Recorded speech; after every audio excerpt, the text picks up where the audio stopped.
Bienvenidos, vamos a hacerle un recap a los negocios Blue, el programa, el espacio con las noticias económicas de datayfx.com en la radio. No olviden seguirnos a través de nuestras redes sociales. Esta noche estaremos hablando de las cifras más importantes del día. Tenemos los avances en conectividad en Colombia, en accesos a Internet, a través del canal móvil como el canal fijo. Tenemos expectativas de la DIAN frente al número de personas que deberán declarar renta a partir de la próxima semana, resultados financieros de EPM, de ISA, tenemos información sobre proyecciones del Banco de la República en materia económica, en fin, muchas noticias que hemos preparado para ustedes. Bienvenidos. En Recap, indicadores económicos.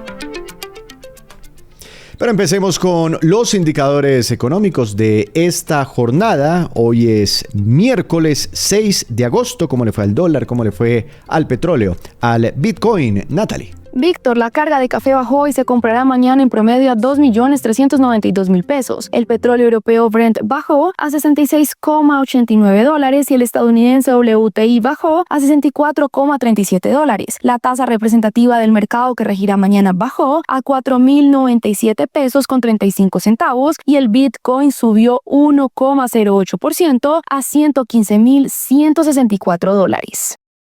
En Recap, resumen de noticias económicas.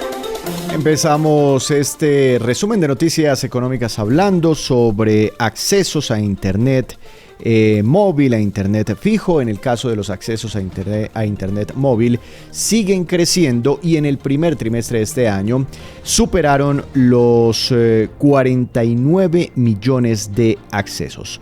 Otros datos que nos cuenta Camilo Vázquez. En su boletín trimestral de TIC, el Ministerio de Tecnologías de la Información informó que Colombia cerró el primer trimestre de 2025 con 9,34 millones de accesos fijos a Internet, un aumento de 235.000 frente al mismo periodo de 2024. En conectividad móvil se superaron los 49 millones de accesos con cobertura del 92% de la población. La tecnología 4G mantiene el 83% de participación y 5G alcanzó el 9,6% con un crecimiento del 23,7% en el trimestre. Bogotá, Antioquia y Risaralda lideran la penetración, mientras que la velocidad promedio de descarga nacional llegó a 236 megabytes. En telefonía móvil, el país registró 92,5 millones de líneas activas.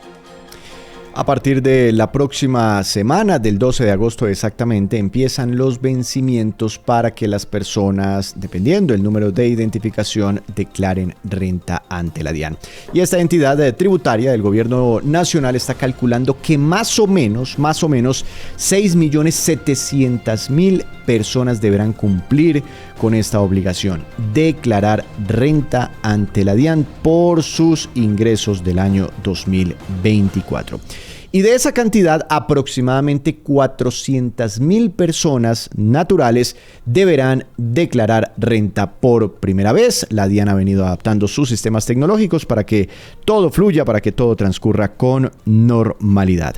Natalia Bendaño. La Dirección de Impuestos y Aduanas Nacionales DIAN informó que alrededor de 6,7 millones de personas naturales están obligadas a presentar su declaración de renta por el año agravable 2024, incluyendo 400.000 por primera vez. El trámite será electrónico a través del portal de la DIAN con firma digital. Los vencimientos inician el 12 de agosto y terminan el 24 de octubre, de acuerdo con los dos últimos dígitos del NIT. Entre las herramientas habilitadas están el motor de búsqueda para verificar la obligación, la información exógena, la declaración sugerida y el programa Ayuda Renta. La entidad aseguró que ha reforzado su plataforma Muisca y que dispondrá horarios extendidos en 45 puntos de atención en todo el país. Hablemos de resultados financieros. Las empresas más grandes del país siguen reportando sus cifras más importantes. Grupo EPM tuvo ganancias en el primer semestre de este año por 2,5 billones de pesos. Camilo. El grupo EPM informó que entre enero y junio de 2025 generó un valor agregado de 9,6 billones de pesos que incluyen impuestos, transferencias y reinversión. De este monto, 1,44 billones de pesos correspondieron a pagos de impuestos y programas comunitarios y 1.649.000 millones de pesos fueron transferidos al distrito de Medellín como parte de la utilidad de 2024. La empresa realizó inversiones por 1,9 billones de pesos en proyectos en Colombia y otros países, incluyendo Hidroituango y redes eléctricas. EPM EPM cerró el semestre con ingresos por 19,04 billones de pesos, una EBITDA de 5,6 billones de pesos y una utilidad neta de 2,5 billones de pesos, manteniendo su nivel de endeudamiento dentro de los límites establecidos. Aunque esa utilidad desciende alrededor de un 14% frente a la reportada en el primer semestre del año pasado. También disminuyen las ganancias de ISA, tuvo una utilidad, una ganancia neta en el primer semestre por 1,2 billones de pesos. ¿Por qué? Natalie. ISA informó que en el primer semestre de 2025 ejecutó inversiones por 2,7 billones de pesos, con 37 proyectos en marcha y un plan de inversión a 2030 por 28,4 billones de pesos. En el semestre el EBITDA fue de 4,1 billones de pesos, 9% menos que en 2024, y la utilidad neta cerró en 1,2 billones de pesos, 14% por debajo, debido a ajustes regulatorios en Brasil y provisiones de cartera. La deuda consolidada fue de 34,3 billones de pesos, con grado de inversión ratificado, y la liquidez alcanzó 4,9 billones de pesos. La empresa aseguró que mantiene su solidez financiera y su estrategia de crecimiento ISA 2040. En más noticias, la alcaldía de Bogotá anuncia un nuevo estadio con una capacidad para 50.000 personas. Primero se habló de una remodelación del actual estadio del Campín, ahora se habla de la creación, del desarrollo de un estadio completamente nuevo para después derrumbar al viejo Campín. El anuncio con el alcalde, Carlos Fernando Galán. Que es una apuesta estratégica de Bogotá, es una apuesta de ciudad que queremos sacar adelante para que Bogotá tenga ese hub y tenga ese nuevo estadio. Y miramos las fórmulas que nos permitieran hacer los ajustes necesarios para beneficiar a Bogotá, tener más rápido el estadio. Por una parte, permitir que el estadio actual pueda seguir operando durante la construcción del nuevo estadio y garantizar las herramientas eventualmente que permitan todo el desarrollo del proyecto en el tiempo que está estipulado. Entonces, es una gran noticia para Bogotá. Podemos anunciar que el 1 de marzo del año entrante arranca la construcción del nuevo estadio para Bogotá. Arranca en el costado oriental de este predio. Eso implica que este estadio, como decía el video, seguirá operando durante la construcción de ese nuevo estadio. No va a haber ningún problema. El fútbol va a tener aquí la garantía. No vamos a tener en ningún momento no solamente el estadio cerrado, sino tampoco un estadio con los riesgos que podía implicar la construcción en el mismo estadio donde se están desarrollando actividades. Ese nuevo estadio, como decía el alcalde, se construirá un poquito más atrás del actual Campín. Así que estaremos muy pendientes de ese desarrollo que demandará enormes inversiones, generará puestos de trabajo y bueno, con esa ampliación en el número de personas que caben dentro que podrán estar dentro de este nuevo estadio, pues también se espera una dinámica importante en materia de actividades deportivas, eventos, etcétera, etcétera. Las movidas empresariales, las divisas y la economía. Todo en el mundo de los negocios en Recap Blue. Regresamos para hacerle un nuevo recap a los negocios Blue. Hablaremos en este segmento sobre proyecciones frente a la inflación para Colombia, noticias relacionadas con Ecopetrol, con el sector arrocero, tenemos datos del sector financiero, en fin, muchas noticias que se produjeron en la jornada de hoy. Pero hablemos sobre las nuevas estimaciones del Banco de la República, particularmente del staff, del equipo técnico del Banco de la República sobre la inflación. Para este año aumentan desde 4,4 hasta 4,7% su proyección para el cierre de año frente al costo de vida o frente a la inflación. Y para el próximo año también aumentan la proyección desde el 3 hasta el 3,2%. Es decir, en 2026 tampoco regresaremos a la meta del 3%, que es el objetivo, el propósito principal del Banco de la República cuando de controlar la inflación se refiere. Y también pues el mismo equipo técnico del banco considera que esa convergencia hacia la meta apenas se logrará para llegar al 3% a mediados del año 2027. Con eso completaríamos más o menos 6 años desviados de la meta de inflación fijada por el Banco de la República. En parte por eso se ha demorado en bajar, como otros esperarían, sus tasas de interés. Por eso la velocidad no es la que muchos quisieran, es una de las explicaciones.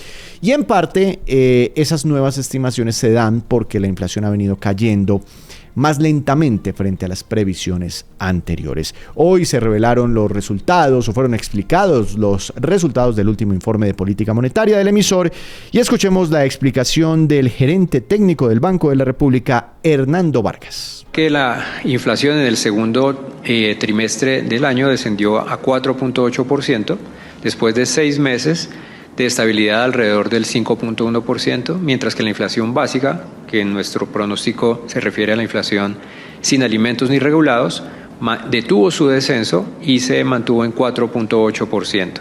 Estos datos fueron mayores que los esperados por el equipo técnico en nuestro informe anterior, en todas las canastas, las subcanastas, excepto en regulados. En servicios registramos una sorpresa al alza por los arriendos, por el traspaso de los costos laborales y por una demanda dinámica. En bienes también observamos una sorpresa al alza por mayores precios internacionales y pese a la apreciación del peso colombiano. En alimentos registramos una sorpresa al alza por el cambio en el ciclo de los precios de los alimentos perecederos, por mayores costos laborales y de precios de fertilizantes. En regulados, en contraste, tuvimos una sorpresa negativa, una sorpresa a la baja, por menores ajustes en los precios de la electricidad asociados con el régimen favorable de lluvias que hemos tenido este año. Además, en el trimestre observamos una reducción de la inflación de los precios al productor, que sin embargo aún no es visible en una canasta de bienes comparable del IPC. Las expectativas de inflación todas continúan por encima de la meta de inflación a todos los horizontes.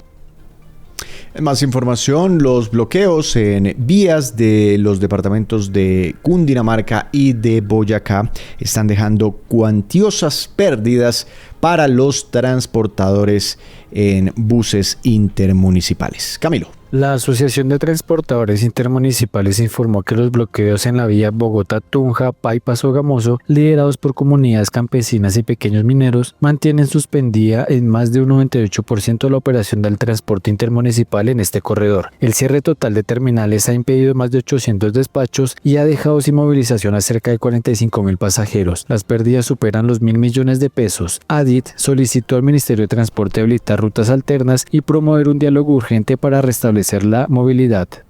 Más noticias en Negocios Blue. Indoarroz advierte riesgos en el mercado por la decisión del gobierno nacional de regular los precios del arroz verde PADI recientemente, medida que sirvió para levantar el paro arrocero hace unos días. ¿Qué más dice esta cámara que está afiliada a la ANDI? Nata. La Cámara Indoarroz de la ANDI manifestó su inquietud por la resolución del Ministerio de Agricultura que establece libertad regulatoria para el arroz PADI verde, medida adoptada en medio de la negociación con líderes del paro arrocero. El gremio señaló que en un contexto de sobreoferta e inventarios 92% superiores a 2024, los precios mínimos fijados superan hasta un 17% el valor de mercado, lo que podría incentivar mayores siembras y afectar la competitividad. La Superintendencia de Industria y Comercio advirtió que la medida limita la libre formación de precios y solo se justifica de manera transitoria. Indoarroz reiteró su disposición a trabajar en medidas estructurales para la sostenibilidad del sector.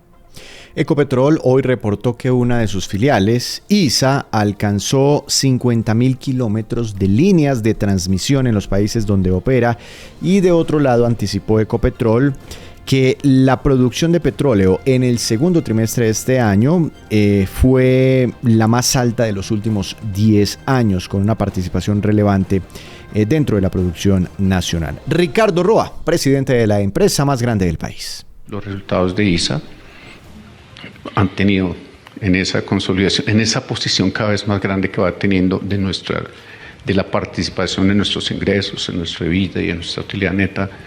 El ISA y su grupo de empresas, pues ahí vamos a tener un impacto respecto del año o el mismo primer semestre del año anterior, que eso no implica que se esté destruyendo valor, son las decisiones de tiempos de atrás, desde el 2012, cuando se tomó decisión sobre las inversiones y los activos, las tarifas y las metodologías aplicables a los activos en ISA. Pero también hay cosas importantes para anunciar ahí. Llegamos con los activos de ISA al kilómetro 50.000. Ya ISA tiene 50.000 kilómetros de líneas de tensión en los 6 o 7 países donde hace presencia. Ese era un reto que traíamos desde hace 5 u 8 años atrás. Y como es, hay muchos titulares. Vamos a tener, aquí no quiero anticiparme, pero la producción más alta de los últimos 10 años en el reporte que hagamos de petróleo, con una buena componente de esa producción local, nacional, porque a veces, no, el Permian, eso es el fracking lo que los ayuda. No, también la producción nacional y los ejercicios que estamos dedicando. Pero lo más importante es la apuesta que estamos haciendo a contrarrestar los factores exógenos y las variables de entorno. Dice el presidente Roa que no quiere adelantar muchos datos. ¿Por qué? Porque oficialmente Ecopetrol revelará sus cifras financieras y sus cifras operativas la próxima semana, correspondientes al primer semestre de este año.